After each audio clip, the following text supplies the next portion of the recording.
Good afternoon, everybody. It is time for our Team Kentucky update. Big day today, a lot of information, a lot of special guests to join us.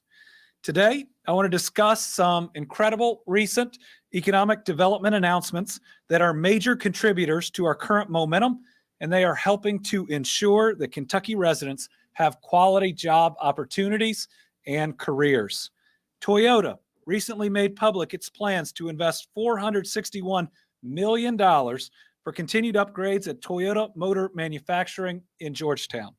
The project will increase operational speed and flexibility at the Scott County plant and prepare the location for future vehicle electrification.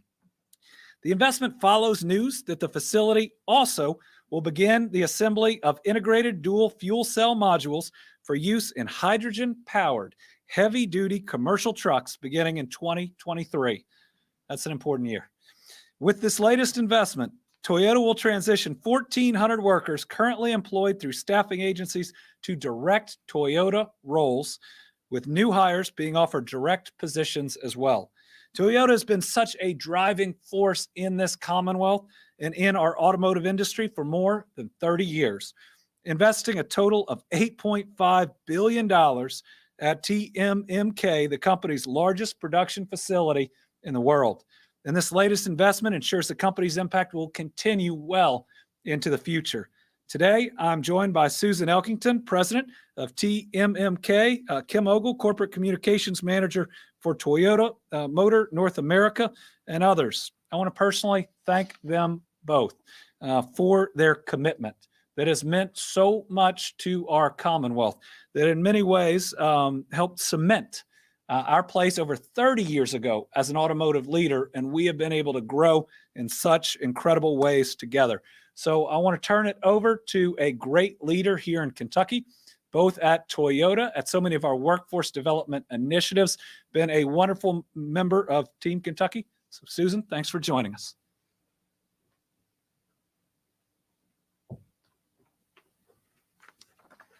Thank you, Governor Beshear. I appreciate the opportunity to share some of the exciting things that are happening at Toyota Kentucky. For 35 years, Toyota has been part of the landscape of Kentucky, and we are thankful for the strong support of our elected officials, our community members, and business partners, and most importantly, our team members. Even with many challenges in 2021, we've been full of milestones, innovations, and positive changes at Toyota Kentucky. In the last 9 months, our team members produced the plant's 13th million vehicle, our 14th million engine, and our 10 millionth Camry. The Camry has been the #1 selling sedan in the United States for 19 years in a row, or we're going on our 19th year in a row, and we're very excited about that. In August, Toyota announced TMMK's engine plant as a site for assembling hydrogen fuel cell drivetrains for Class 8 semi-trailers or tractors, expanding our portfolio of electrified vehicles and products. And last month, we announced the $460 million investment to transform Georgetown's plant from Toyota's leading North America sedan manufacturer to a more flexible operation capable of producing SUVs and full electric vehicles. This project will enhance our advanced manufacturing equipment and technologies, help Toyota move forward in becoming carbon neutral, increase operational efficiencies and the ability to move rapidly to meet the evolving markets, and expand our powertrain products mixed with a new engine line. None of these would be possible without our team members, who are the heart of Team MK. To help strengthen recruiting efforts and retain top talent, Team MK will transition its employment model in January from a temp to hire structure to a direct hire. And this means current and future production team members will be offered a direct job and have the pride of building a career at Toyota as a team member from day one. And I can tell you personally what it means to be able to have this symbol on my shirt. As Toyota's most experienced assembly plant in the United States, with a workforce of over about 9,000 TMK, is transforming physically and strategically to meet the changing needs of our customers. 15 years ago, Toyota built the first US-produced hybrid electric vehicle, the Camry, and was launched right here in Kentucky. Imagine what we'll do in the next 15 years. The new investment at Team MK is part of Toyota's overall goal to usher in a more affordable electrified vehicles for the U.S. customer, significantly reducing carbon emissions while securing and creating even more American jobs for the future of mobility. Today, Toyota electrified vehicles account for about 25% of our total U.S. sales. And by 2030, we expect that to grow to over 70%. To meet this growing demand, Toyota will continue to steadily expand its lineup of electrified vehicles, including hybrids, plug-in hybrids, fuel cells, and full battery electric vehicles. Toyota is doing this as part of for our customers' transition to electrification, but to be successful, we need the opportunity to compete on an equal, level playing field with all automakers, allowing customers to choose vehicles that best fit their needs. As the U.S. transitions to a more robust electric vehicle fleet to achieve carbon neutrality, we appreciate the governor's support in ensuring that Congress treats all American auto workers fairly, letting consumers choose the best electric vehicle for them, regardless of where it's built in the United States or by whom, and not picking winners and losers by fairly applying tax incentives as part of the Build Back Better plan. Toyota has been a leader in alternative powered vehicles, and we transform to the next phase of electrification and mobility. I'm excited that Team MK and Kentucky will be at the forefront in the United States. So thank you again, Governor, for the time to speak today.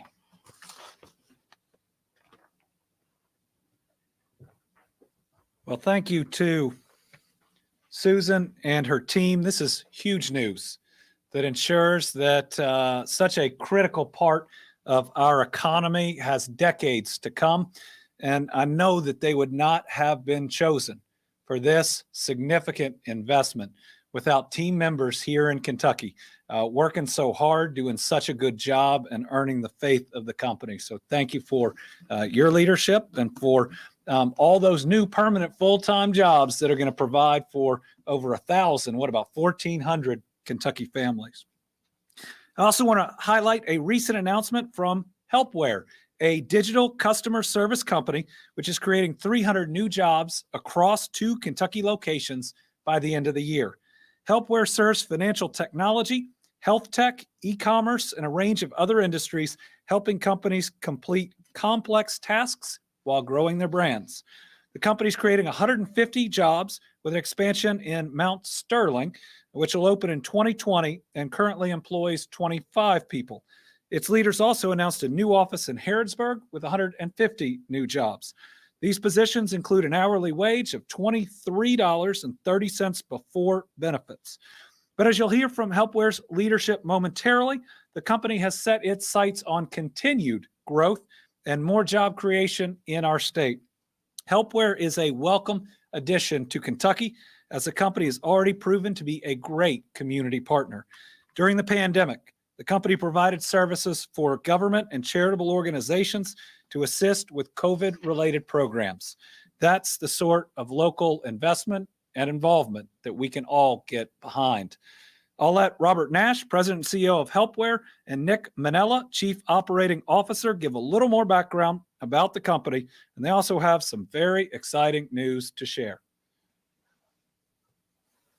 Hey, good afternoon. This is Robert Nash. I'm the CEO and President of Helpware. With me is Nick Manella, who's our Chief Operating Officer. Say hi, Nick. Hey guys, good to be here. Thank you. I want to thank Governor Beshear. I want to thank the Economic Development Committee. And really important for us, we want to thank the local support in both Montgomery and Mercer County. The County Judge Executive, Wally Johnson, in Montgomery County, Mount Sterling Mayor Al Botts, and Executive Director of the Montgomery County Industrial Authority, Jason Rainey. Down in Mercer County, Judge Executive Millward Dedman, and Mike Willand, who's the Executive Director of the Industrial Development Authority, has been a tremendous help as we've gone through this process. And we couldn't be more proud with what we're doing in Kentucky. We're a Kentucky-based company. Both Nick and I live here in the Commonwealth, and we have for a long time. And Helpware is on the cutting edge. We put our people first, and we set the standard for amazing experiences working with some of the fastest growing, most innovative and evolutionary companies in the world. And we're doing that from Kentucky. And it's really the truly amazing people of Kentucky that's proven invaluable in making this opportunity a reality. So I'd like to say thank you to the team. We're very proud to be part of Team Kentucky. And I want to introduce Nick, turn this over to him so he can tell you a little bit more about Helpware.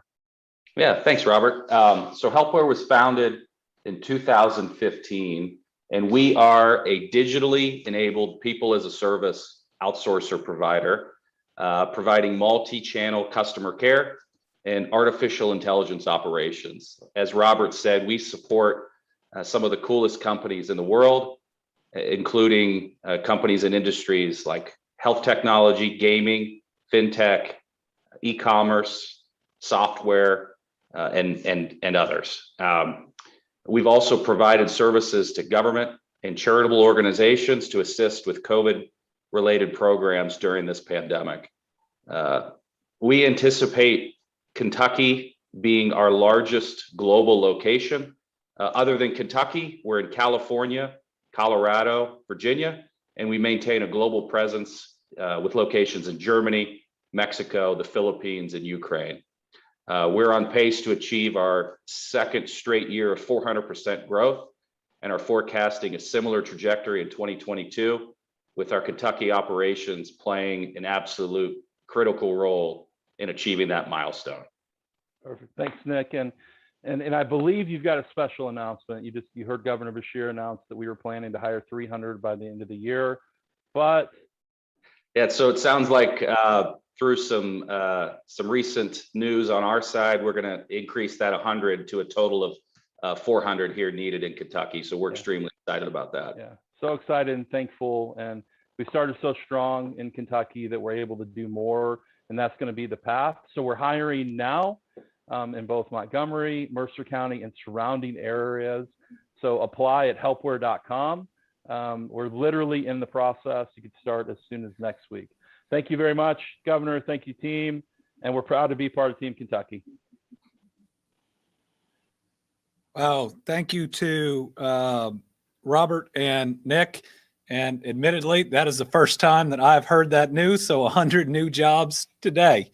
Another week of six-figure additional jobs, and so many gems like this one in Kentucky that it's exciting that we can give at least a little bit of voice to, a little bit of attention to. And what I'll tell them is feel free to continue to expand. We appreciate you. Next up, and it's one of the last ones that came out near the end of last week, Inoac Group North America. It's adding 50 full-time jobs in Springfield. It is another company with a long-standing presence in our state, having been in Washington County since about 1990. It's a manufacturer of plastic, rubber, polyurethane, and composite products for several industries, including automotive. And that automotive presence is what's getting stronger.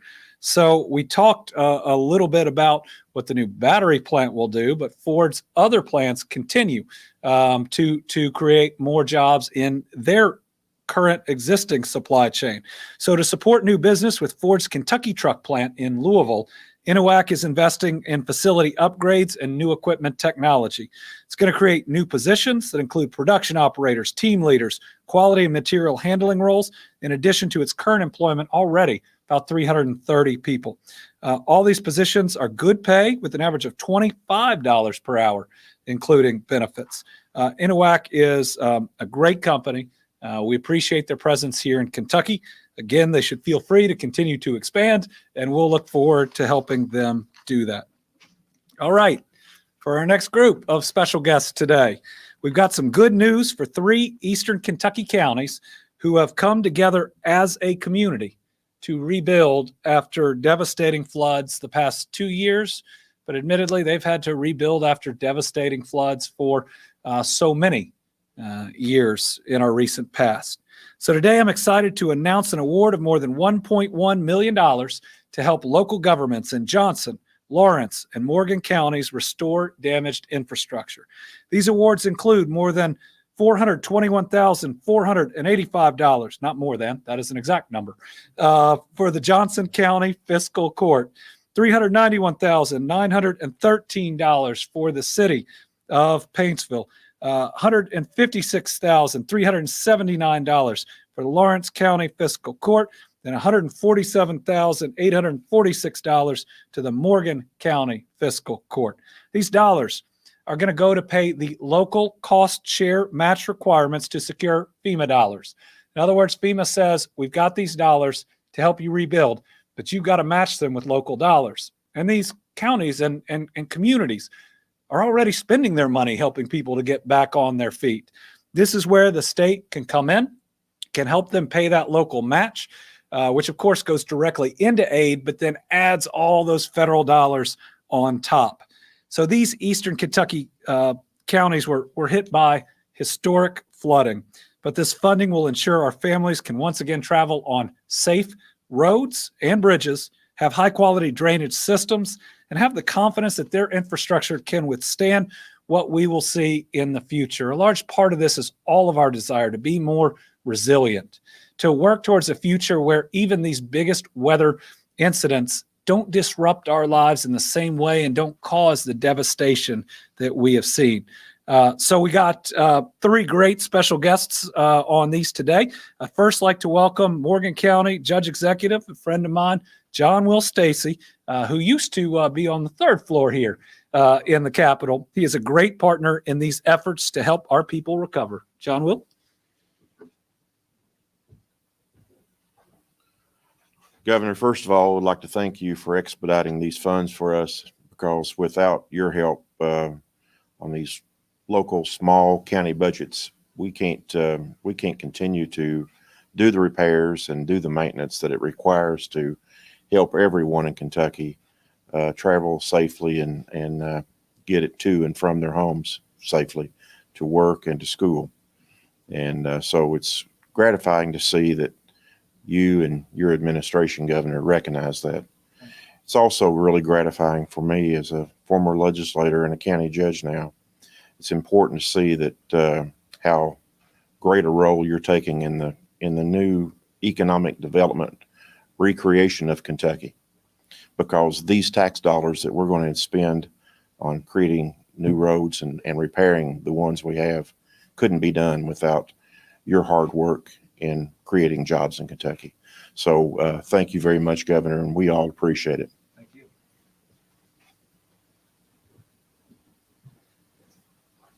All right.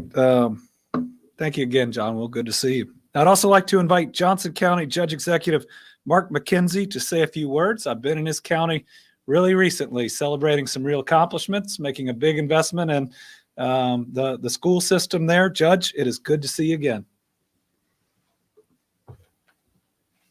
Good to see you as well, Governor. Thank you so much. And it was good to have you in our county a few weeks ago, and it was good announcements then, and appreciate the assistance today. As has been mentioned, the disasters create quite a bit of stress on our financial means in counties from these disasters. And Johnson County was not immune to it, as well as a lot of our neighbors. We experienced significant damages back in February and March from two natural disasters. You have stress at the time that the disaster occurs as you try to manage it, and then you have stress on your community as you try to recover from that. And one of those areas that we are affected is while we do get the FEMA support, both federal and then state level, and that is very much appreciated, there is a financial obligation to the local community. And so Johnson County sustained, just from the March flood event, we had approximately $3 million in damages to our infrastructure system, our roads, bridges, and various facilities. And that put a requirement on us to match that with an excess of $420,000. And so we are appreciative of the local match participation program, the LMPP program, that helps us meet that match so that we can try to restore our community to at least where we were, if not in better condition, and to prepare ourselves for the future. So from Johnson County, we appreciate the governor. We appreciate the folks at the Department of Local Government and all the state officials that understand the importance of this program and the funding, and how this really helps us to put ourselves back and restore our communities to where we were prior to the disaster. So once again, we appreciate the support for the program. Thank you.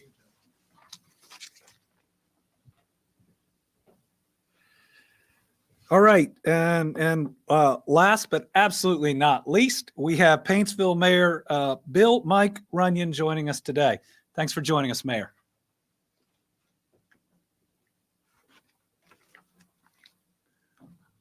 Governor, on behalf of the city of Paintsville, myself, the citizens of Paintsville, we sure appreciate these monies.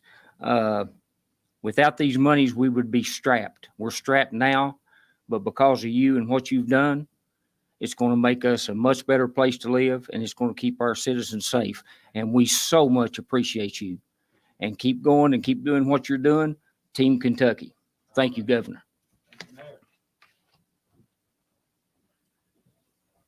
From now on, Mayor Runyon's doing all these press conferences for me. Thank you, sir. All right, so today I want to briefly go over some initiatives in an area that we know we've needed to do better, where we need more permanent fixes to ensure that if we ever go through something like what we have seen, that our unemployment insurance works better, works faster, is more responsive, and that we are making the necessary investments now to deal with a future situation, and we don't continue to make the mistakes of the past when we failed to invest, to upgrade, and to sufficiently staff, and then something that we had never seen before at the level hit. So I want to go over 4 initiatives that we are or will be currently working on as related to UI. And the last one will lead into an announcement that Secretary Link is here to talk about further. Number 1 is the new UI system. We've talked about this before, but it is hard to understate. A system based on a platform created before I was born. And remember, these are computers. And when code is that old, it's been outdated 1,000, 3,000 times and requires us to bring back retirees because no one has subsequently been trained in it just to help us get basic information out of the system. This thing is 10 years too late, but we're doing it now. The RFP has closed. It is being scored as we speak. It is going to be done right, which was really important. And there admittedly was a delay for that. But we are going about the business of getting this in place. And my commitment, certainly while I'm here, but it ought to be all of Kentucky's commitment, is to upgrade it after it is in place. You know, whether that's 5 years or 10 years, it needs to be upgraded. And we need to think about a schedule of dollars and how they are going to do that. We cannot allow, especially with what we'll talk about as the second initiative, us to ever get behind, much less 40, almost 4 years behind the technology and the platform that something so important is on. Number 2, second thing we're working on right now that we have done is we have to effectively address the fraudulent claims in a way that don't drown the real claims. So right now, for lack of a better term, they all go into the same pot, and the timing of when everybody provides the identification is about the same, and we have to sort through tens of thousands of now fraudulent claims to potentially find the real claim. That slows us down significantly, and it raises concerns that we would pay out fraudulent claims because there are so many. This has now been done. This is moving the required identification process up front. So to file your claim now and to be in the system, you have to prove that you are a real person first, and not us try to, pursue fraudulent claims and say, where are your IDs? By doing this, we ferret out those tens of thousands. We make it more likely that every single one comes in is a real claim. It doesn't mean it will qualify, because remember, and we may even be talking to people at different times, just because you file a claim doesn't mean you qualify. For instance, if you quit your job, you don't qualify for unemployment, but this at least gets rid of the bots. This gets rid of the cyber attacks from other countries, which we know that we have seen. So we start on the first. a system that works. And second, that removes all the fraudulent claims. Then the third, for the valid claims, you are going to see me propose once again, like I did in the last budget, funding for sufficient staff. We do not have them. We do not have enough people that can work the claims, and we've lost people that can work the claims. I'd like to say that this is done in Greek, but it's probably an even more complex language than that. And what that means is we need more people who can process, right? And more people who can train, and more people who can cross-train. And we're going to get to that part in a minute. But remember, this staff was cut more than 90 people in the years leading up to ultimately my administration, but leading up to this crisis that we hit. Could you imagine if we had 3 times the number of processors that we do right now, and what that could have meant throughout?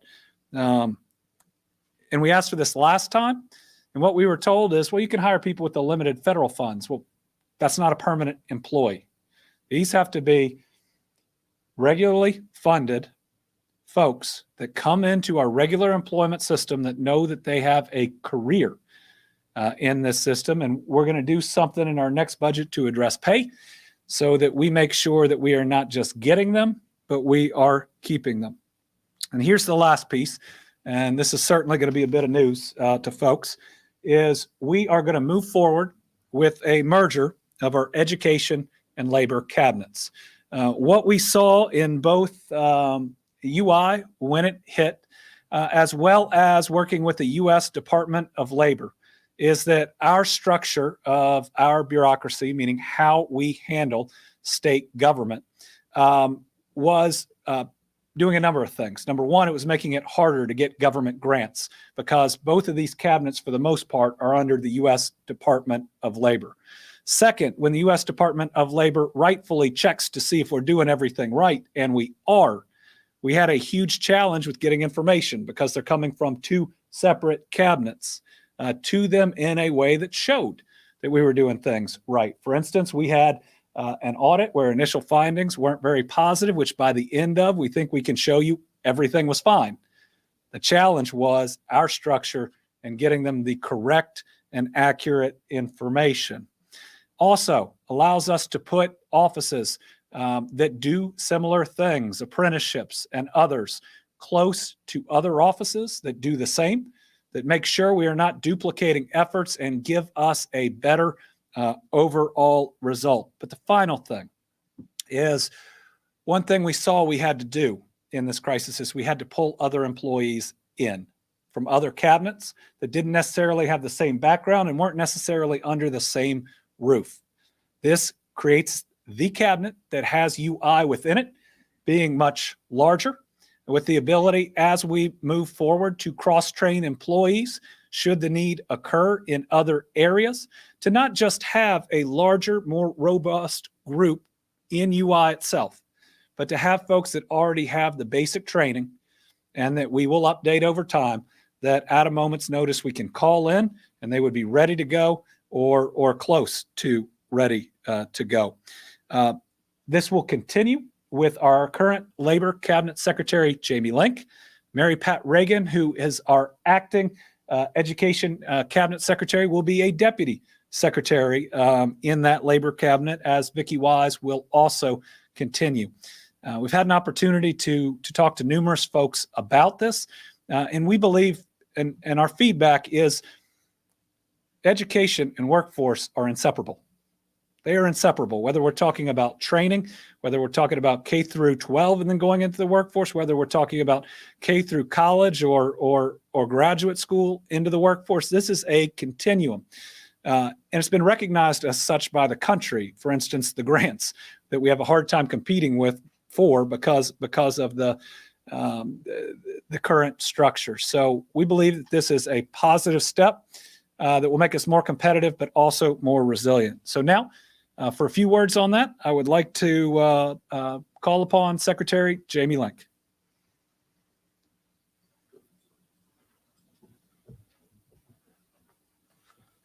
Thank you, Governor, and good afternoon.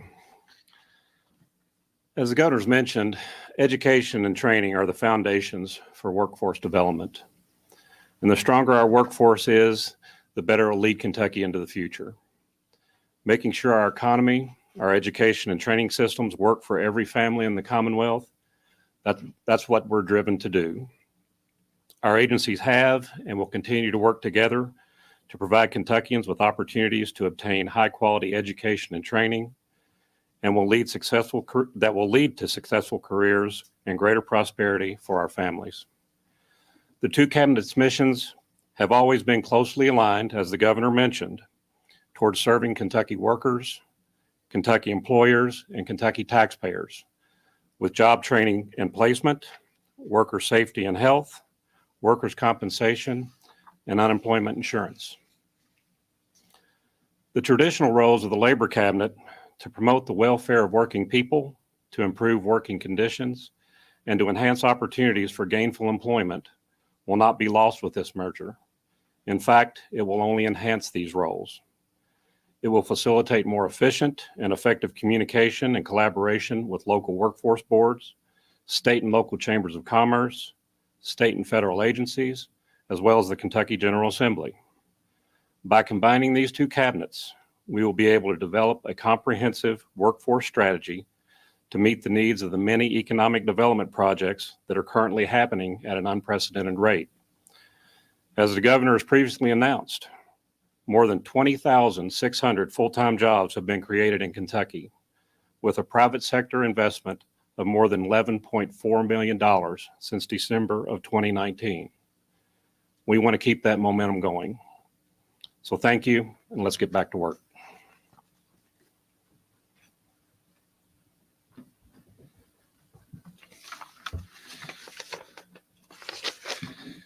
All right. Now we're going to move into a brief update on COVID. Then we're going to have one other piece I'm really excited about today, which is some real good news. First, yesterday I signed an executive order where now everyone over 18 qualifies for a booster shot here in the Commonwealth. So whether you've gotten Pfizer, Moderna, or J&J, if you are over 18 and it's been 6 months since the 2 shots or 2 months since the J&J, you are eligible and you need to go get it. Waning immunity is real. We are seeing more people who've been vaccinated in the hospital, especially 6 months after their second shot. And as the holidays are coming up, when the threat is greatest, when our numbers look like they are, if not plateaued, even ticking up a little bit, now is our chance to lift our immunity back up and to get back to that really good place we were right after vaccines were widely accessible. As we sit here today, 446,698 Kentuckians have had their booster shot. But to everybody else, if it's been 6 months, go get it and get it before Thanksgiving. Get it before Thanksgiving. Make sure that when you sit down at that Thanksgiving table with the people you love, you have the highest level of immunity to protect them. Also, if you got kids like mine, 5 to 11, at least get them that first shot before Thanksgiving. Again, that not only protects the kids, it protects the parents and the grandparents, because we'll have at least 3 generations at our table. Let's show you a little bit of why it's so important. Let's start with our updated graph on hospitalizations. Now, we talked about where we are, certainly in the very least plateauing. There are some indications we might be experiencing a slight uptick. It is hard to know yet because remember, the plateaus go up and down. They are not a straight horizontal line. One day we'll have more, one day we will have less, but certainly worldwide, Europe, Russia, some other places, they are seeing a dramatic uptick, and it is similar to the time of year last year when we saw that. Number one thing we can do to stop that plateau or that uptick, get your vaccine, get boosted. And if enough people will do that, actually, if just everybody who's gotten the vaccine and it's been 6 months would go out and get boosted, we would see this number start to decline again. because there'd be only about 30% of the population that wouldn't be at that highest level. Over 18, that wouldn't be at the highest level of that immunity. Let's look at the ICU. We're seeing here, that looks more like a plateau, right? A little bit up, a little bit down. But the ICU increasing, if that's what we're going to see, follows the hospitalization. In other words, you end up in the hospital typically before you end up in the ICU, or the numbers increase a little faster for hospitalizations than ICUs. And then ventilators, I will say right now that definitely looks like a plateau. It's where we would want to keep it. Certainly with the amount of treatments we have now, we would hope, even if we see an uptick in hospitalizations, that between vaccines and monoclonal antibodies and the rest, hopefully we wouldn't need as many ventilators this time around. Vaccination status of COVID-19 cases, hospitalizations, and deaths. Look at how these numbers have changed. This is waning immunity. Remember those hospitalization numbers, the unvaccinated used to be 92%, meaning we've gone from 8 to 16% of the portion of who's hospitalized being fully vaccinated. That is all waning immunity. We can get the numbers back to where we saw them before, but this 16.4% of hospitalizations being vaccinated individuals, or 15.6% of deaths being vaccinated individuals, this is also avoidable. We always talk about the unvaccinated, right? The unvaccinated deaths being avoidable if you'll get vaccinated. Well, now the vaccinated deaths are avoidable if you will get the booster. So the tools are out there for everyone. And listen, I wish all we'd had to get is the first set of vaccines, but you can bet that I was going to get my booster if that meant that we stayed at the best level of protection. We get a flu shot every year. We can handle whatever we have to do on the vaccine side. And the supply is there. Unlike originally with the vaccines, the booster supply is there. I do think one thing we need to combat is a somewhat casual attitude towards when we get the booster. We really need some immediacy about getting the booster now. And people are right. Yes, even with waning immunity, they're a heck of a lot better off if you've been vaccinated but not boosted versus the unvaccinated. But truly, to be as protected as you need to be, and for us as a society and as a state to get this thing under control, I need you to get your booster. And vaccination's still effective. We look at cases that are vaccinated versus unvaccinated. And first of all, we might be plateaued or seeing an uptick, but look at where we were, right? Look at where we were. Let's make sure that not just we stay at this level. Let's ultimately get it closer to where we were in May and June. And just look at that. May and June, right, is the example of where we want to get with boosters. May and June is when we had the highest level of immunity from our initial vaccinations, 2 weeks after the second shot, when most people could get it. And look at how small the spread of disease was then, even compared to right now. So we see our path. We know what we need to do to go out and get those boosters.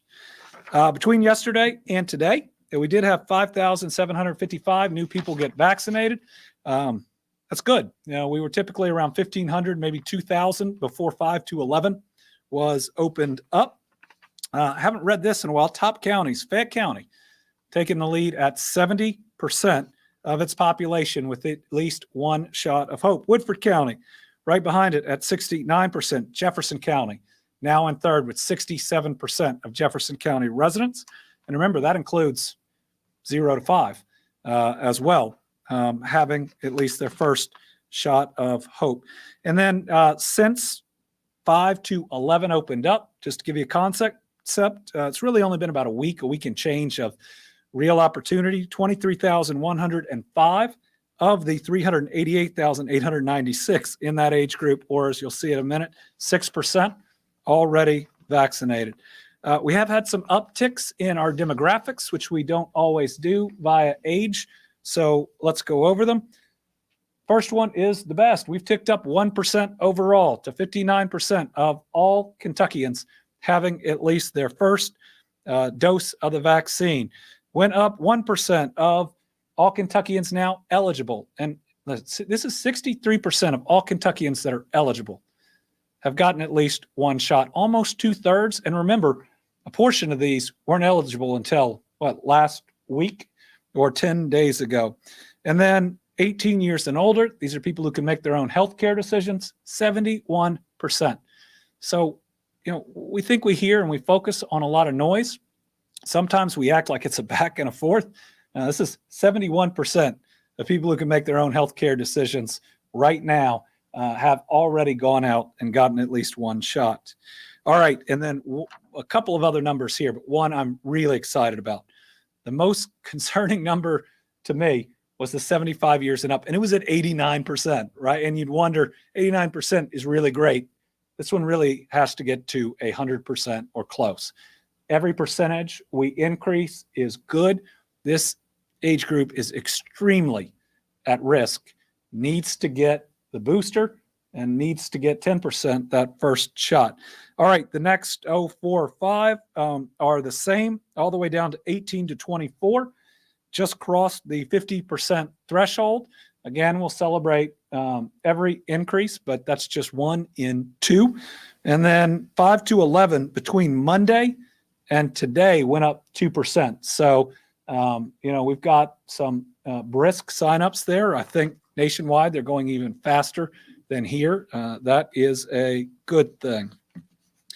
And then I think our final COVID update is what I talked about a little on Monday. We are now closing the books on 2020 for purposes of the CDC, numbers of cases, numbers of deaths.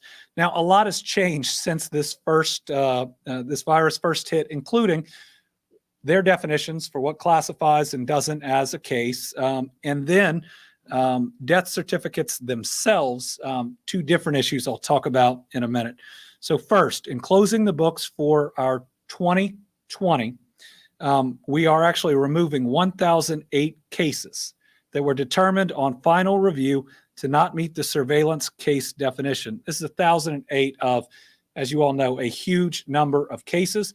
That's mainly based on changing definitions, where we learn more about the virus. So today, we can also give you an official number of additional deaths for 2020, and it's 84.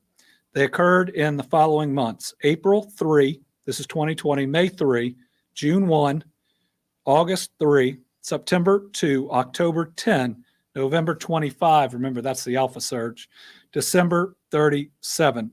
Deaths were in about 45 different counties. There are 2 primary reasons. One is on some death certificates, COVID wasn't written in. That's the way we were able to search. It is a text-based search. Instead, some just had numeric codes. So we've gone back and we have captured those. The second one, though, is that some practitioners have gone back and updated death certificates, and for the right reasons, but that we get the death certificate when it's initially filed, and it's perfectly reasonable or regular practice to where they can be amended, added, or changed depending on knowledge that comes later. And so this has allowed us to ultimately capture all of those. So as a result, just to give you an idea of what we expect on January 2021, there'll probably be about 46 additional deaths. We'll go back and add then based on the coding information, and then we'll see as the death certificates come in and are changed. These don't change the statistics in measurable ways, but it is important. I mean, it is important. We've lost so much that everybody's counted who has been harmed. And so we're going to continue to work to make sure not just that we have the best data, but that everybody counts, and that everybody who succumbed to this disease, even in part, is included in our collective mourning and grief for their families. But now I get to end, before questions, on an exciting note, and that is our Team Kentucky All-Star for the day. I'm proud to announce that Dr. Everett McCorvey is today's Team Kentucky All-Star. Dr. McCorvey is a professor at UK's College of Fine Arts in the School of Music, teaching music performance and voice, and also serving as chair of opera studies. Let me tell you, folks, you know very quickly that someone has a lot more musical talent than you when their official biography lists their vocal range before anything else. Needless to say, mine does not. So let me tell you more about Dr. McCorvey, the tenor. He's originally from Montgomery, Alabama, aunt and uncle who lived down there, but he later realized the place to be was on Team Kentucky. He's performed all over the country and all over the world, bringing honor to this state. It includes the Metropolitan Opera, the Kennedy Center, Radio City Music Hall, and Queen Elizabeth Hall in London. Dr. McCorvey is the founder and music director of the American Spiritual Ensemble, which is the only professional ensemble of its kind focusing on preserving the African American spiritual tradition. Dr. McCorvey is also in his 6th season as the artistic director of the National Choral of New York. Remember, this is in addition to all his time teaching at UK. And that's not all. He's the director of the Opera Theater at the Lexington Opera Society, and he has served 5 governors on the Kentucky Arts Council. But what he has never done is something that I was proud to be able to appoint him as, or about to. Proud to announce that Dr. McCorvey will serve as the chair of the Kentucky Arts Council, stepping up even further to make a difference for our people and to inspire the industry. Here with him today is his wife, Alicia Helm McCorvey, and in case you were wondering, she is the soprano. So we're so happy you've chosen to raise your 3 kids in the Commonwealth. We thank you for your leadership role, and Dr. McCorvey, I know you're going to put me to shame, but come on up here. We appreciate you. Thank you so Thank much. you. Thank you. Thank you so much. I'm delighted to be here, and thank you, Governor Beshear, for this wonderful honor. It was the arts that got me up every day as a child to go to school in Alabama so that I could participate in the band. And when I came to Kentucky, I realized that Kentucky has a very, very rich history of the arts. I'm going to introduce my wife and ask her to come up with me. And we have been a team for a long time. And so the arts have played a vital role in our work here in Kentucky. And with all of the economic development things happening, Governor, and people coming into the Commonwealth, they're going to want to have a place to go and visit the arts. They're going to want to go and see all of the wonderful places in Kentucky where the arts are happening. They want to have places where their kids can take dance lessons and music lessons. And they want a city that is vibrant in the arts. And so we have that opportunity throughout the Commonwealth to make that happen. So thank you so much for this opportunity. And I am looking forward to serving on Team Kentucky. Thank you. Thank you all. Thank you to Team McCorvey. And we cannot wait to see the incredible things that y'all will do. And thanks for being troopers sitting through all of it, because we always do our Team Kentucky All-Star to bat and clean up. So thank y'all. All right, we'll now turn to questions. We've got, I think, 4 journalists here in the room and a whole bunch on the phone. So I always hate to promise this. I'm going to try to be brief in answers. Lawrence. Governor, where does the unemployment backlog stand right now, and how will this merger of these 2 cabinets help them? Well, let us get you those numbers, but I will say the hard answer is we don't know in terms of the valid claims. Again, amongst all of the others, we are working right now through the ID.me system to remove all of the potentially fraudulent claims, or at some point after so many months, if we can't receive the documentation necessary, right, we've got to focus on another claim. I know we've had folks working even in a war room type situation on the oldest claims. But what this is going to do, if all of these things is first, the new system will solve a huge number of issues. Second, we will have fewer to, I hope, no fraudulent claims choking up the system. Third, we will have more people processing them on a day-to-day basis. And fourth, by having ultimately a larger cabinet where we have the ability once a year to provide a little bit of training across the cabinet. We will have backups that are there.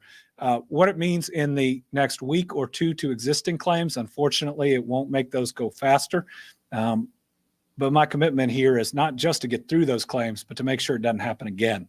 And that's what a lot of this will do. Tom. Thank you, Governor, and good afternoon. Is there any thought being given at this point to encouraging meetings to be done in person rather than virtual, or is it going to stay the way it is now for the foreseeable future? Question is about meetings in person versus virtual. I think we're going to see a mix for the future. I think we're going to see it in business, in government, and in others. You know, we all want to be back in person, but that doesn't mean that virtual options don't allow more participation across the state. I mean, you all who have covered this a long time have heard it. If you live in far eastern or far western Kentucky, sometimes you feel like you're not heard as much or participating as much in Frankfort. I want to get back to more face-to-face contact. I think it's important for our society, but there are benefits to government, education, healthcare, and so many others being able to do more things virtually. So I think what you will see is a mixture of the two moving forward. And I can tell you that there are areas of state government where we have been more productive virtually.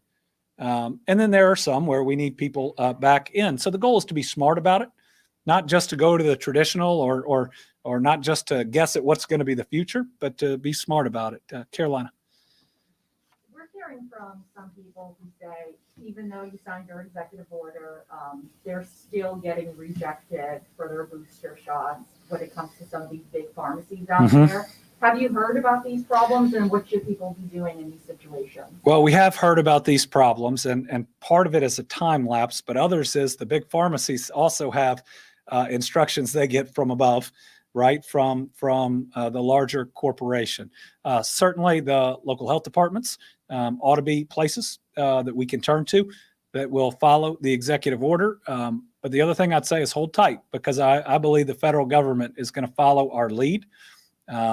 It's not just the right thing to do, but admittedly, one of the reasons that I took the action I've taken and others have is to create the right type of pressure for an ultimate change in federal policy. I believe we're going to see that in the next week. That's my belief, but I'm reading the same tea leaves that you all are, and I don't have any inside information. So I would say call before you go to the place that you're going to. But remember, 80% of people qualify. So make sure you answer the questions correctly. If you have a forward-facing job, if you're in contact with a lot of people, you qualify. If you have any major underlying health condition, you qualify. So make sure that you answer the questions honestly, but correctly. Joe. I have a couple of questions regarding the unemployment announcements today. The first question, the merging of the two cabinets. When I hear that, I hear possibility of job cuts or no money that's going to be saved with as far as the merging of these two cabinets. I think long-term, our efficiencies are there, but we don't see any reduction in force other than one cabinet secretary, at least in the beginning. And remember, part of our problem in government right now, like everywhere else, is we're understaffed in many areas. So do I think we will secure efficiencies? Yes. From a personnel standpoint, if those happen, I think they'll be by attrition, meaning people who are retiring. If we consolidate their duties, then good. But there are going to be zero layoffs because of this. Gotcha. And with the RFP process, I know there were issues with the first go around, and it seemed like cybersecurity issues that needed to be worked on was kind of the primary hang up why it needed to be put back out. How confident do you feel about those specific issues being dealt with through this current process? Yeah, the first RFP process first took too long, but if it hadn't, we would not have gotten the tool that we need.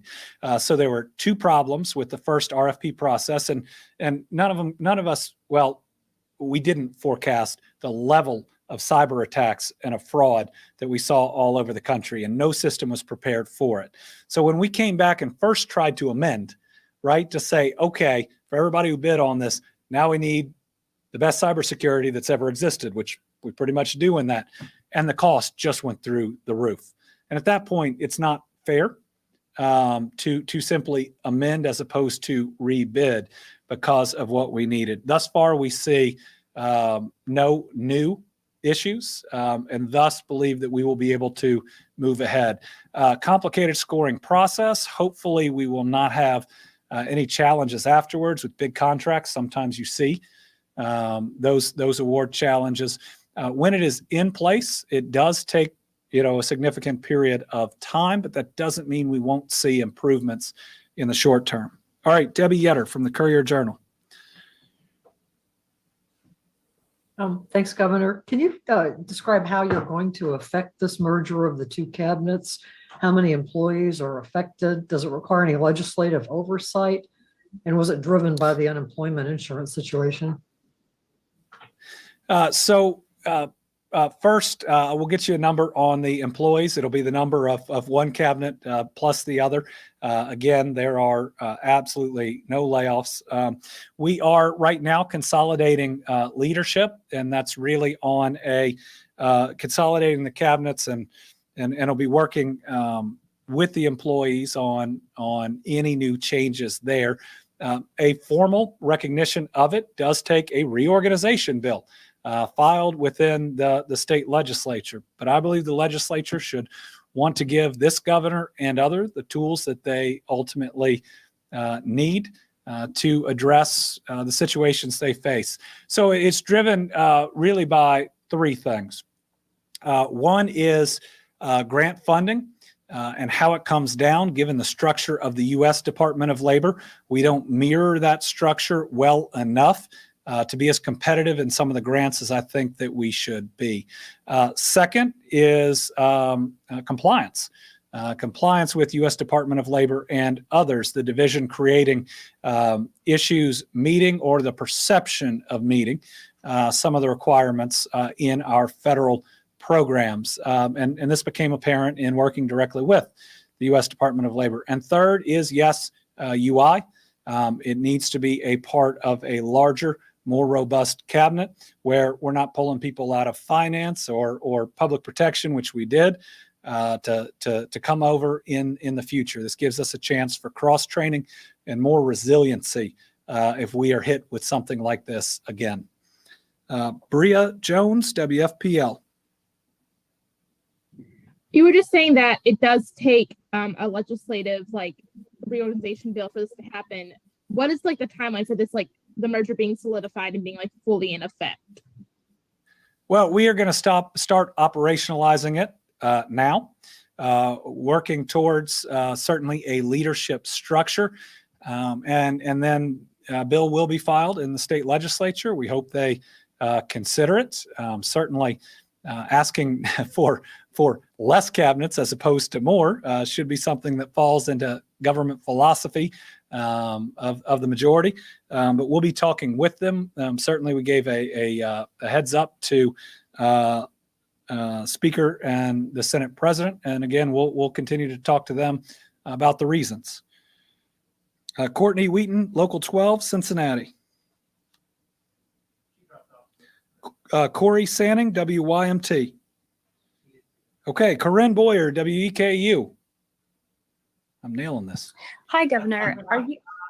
Are you expecting a post-Thanksgiving surge? And then earlier this week, there was an opinion article in The Hill, and you were mentioned as a possible candidate for a 2024 run for president. Are you thinking about running for president in 2024? No, I am not. I am running for governor in 2023. This is where I'm raising my family. This is where I'm from. This is where I want to be. And I mainly want the opportunity to do this job at a time when I believe we can create an economic future and a level of prosperity, the likes of which we have never seen, where we don't just leapfrog 2 states, but 25 states, and ultimately reaching our destiny. I think this is what I'm meant to do at this time in my life. And I love serving the people of Kentucky, even in the hardest time. Do I expect, this is an interesting transition, a post-Thanksgiving surge? If the virus continues to behave like it has before, then that's something we could certainly see. but this virus continually changes in its efforts to kill as many of us as possible. We have more tools approaching Thanksgiving right now, and more people eligible to be a part of or to take those tools here, vaccines, than we have ever had before. This is the first Thanksgiving where you have an opportunity for everybody at the table to be vaccinated and to have their booster with the highest level of immunity. Do I think we will see a surge? I think it is certainly possible, maybe even likely, but it is entirely avoidable. Emily Bennett, WSAZ. Thank you, Governor. Yes, we talked about this a little bit, but the FDA and CDC aren't recommending that large of an age group to receive the booster yet. But obviously your executive order is kind of expanding that even more. Why did you make this decision? And do you really think that you're getting ahead of these federal health agencies? Well, I do think we're ahead of the federal health agencies, but I think the data is clear. I think that what the federal health agencies are balancing is not what I balance as a governor. I mean, they are looking not just in the United States, but worldwide on the level of first vaccinations. I'm looking at the number of people that are hospitalized and dying in my state every single day. I know we can reduce the number of people hospitalized. I know we can reduce the number of people dying by everybody being eligible to get the booster shot. And it's that simple for me. Melissa Patrick, Kentucky Health News.